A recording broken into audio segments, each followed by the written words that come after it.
02043020. Saya dari kelas Bahasa Indonesia A.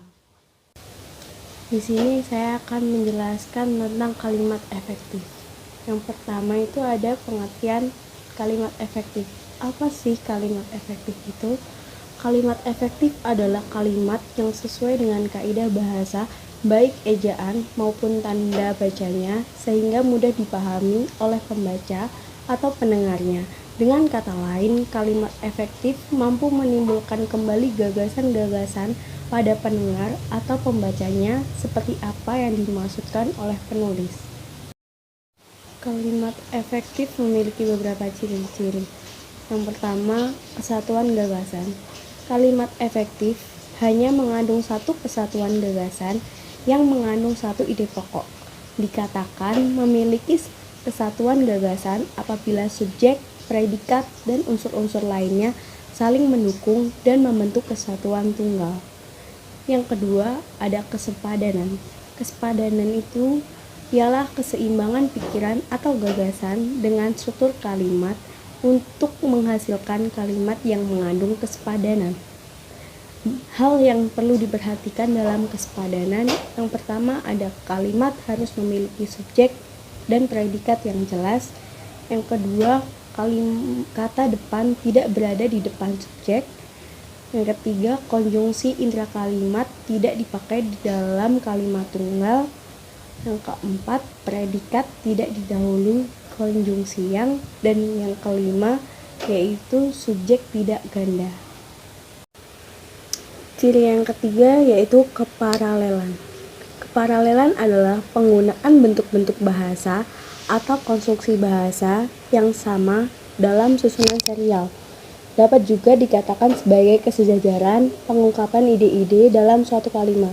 Misalnya, penghapusan pangkalan asing dan penarikan kembali pasukan Amerika Serikat dari Filipina akan mempercepat perwujudan cita-cita segenap bangsa Filipina. Nah, kalimat di atas diisi oleh kata benda yang berupa penghapusan, penarikan, dan perwujudan yang memiliki bentuk dan makna yang sama. Keempat, ada kehematan. Menggunakan kata secara efisien dan tidak berlebihan, sehingga setiap kata yang digunakan memiliki fungsi yang jelas. Kehematan dapat ditempuh dengan cara yang pertama, menghindari pengulangan subjek kalimat, menghindari kata penghubung yang berlebihan, menghindari kata hari, tanggal, bulan, dan tahun. Keempat, menghindari pemakaian hipernim. Hipernim adalah kata-kata yang mewakili banyak kata lain dan dapat menjadi kata umum dari penyebutan kata-kata lainnya. Yang kelima, menghindari pemakaian kata yang berlebihan. Ciri selanjutnya, kelogisan. Suatu kalimat dianggap logis apabila kalimat itu mengandung makna yang diterima akal sehat. Kalimat itu bermakna sesuai kaidah-kaidah nalar secara umum. Contoh kalimat tidak logis. Ayahnya mengajar bahasa Indonesia di sekolah. Yang seharusnya itu, ayahnya mengajari kami bahasa Indonesia, atau ayahnya mengajarkan bahasa Indonesia di sekolah kami.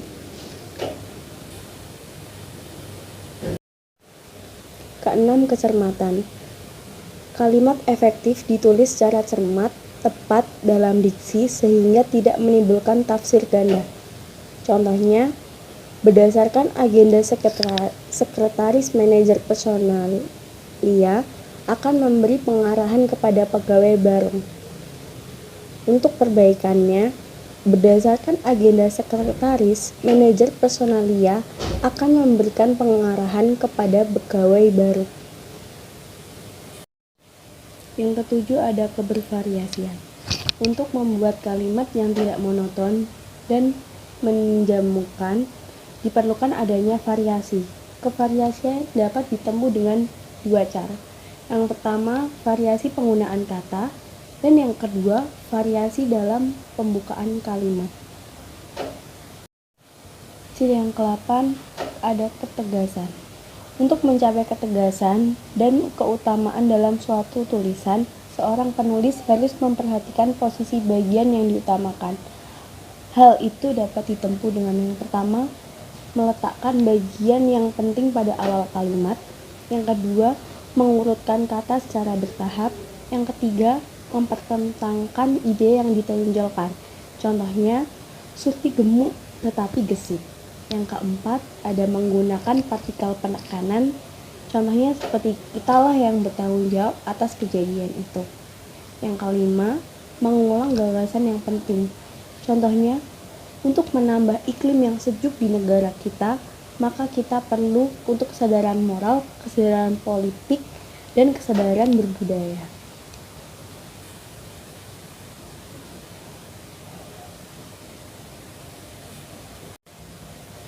Kesembilan, ada ketepatan. Setiap kata yang digunakan perlu dipilih secara tepat dan cermat sehingga dapat mewakili tujuan, maksud, atau pesan penulis.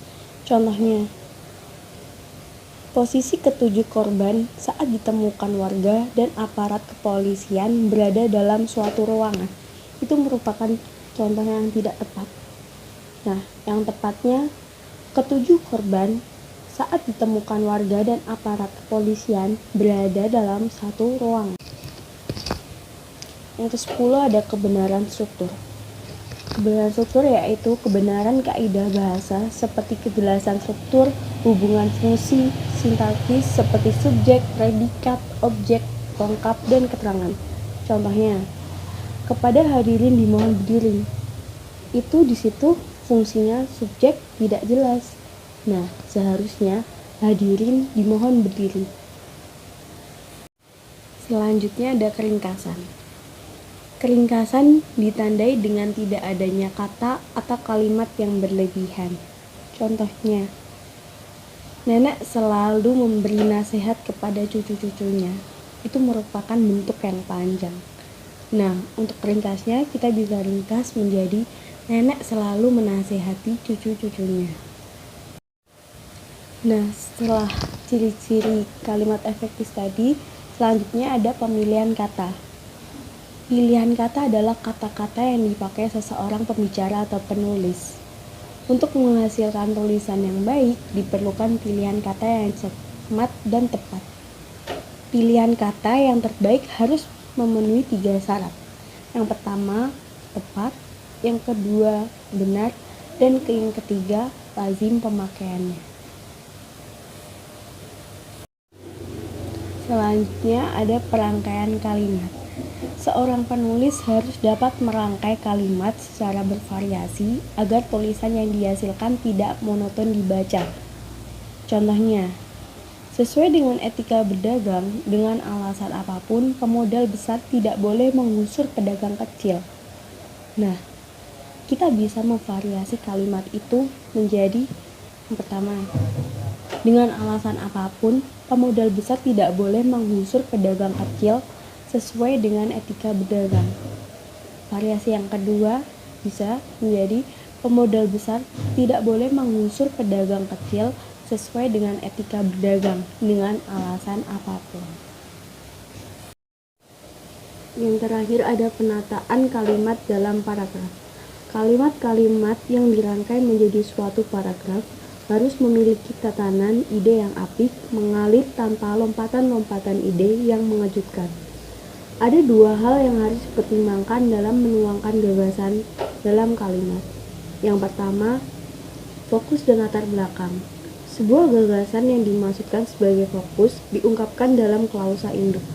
Gagasan lain yang merupakan latar belakang diungkapkan dalam klausa anak.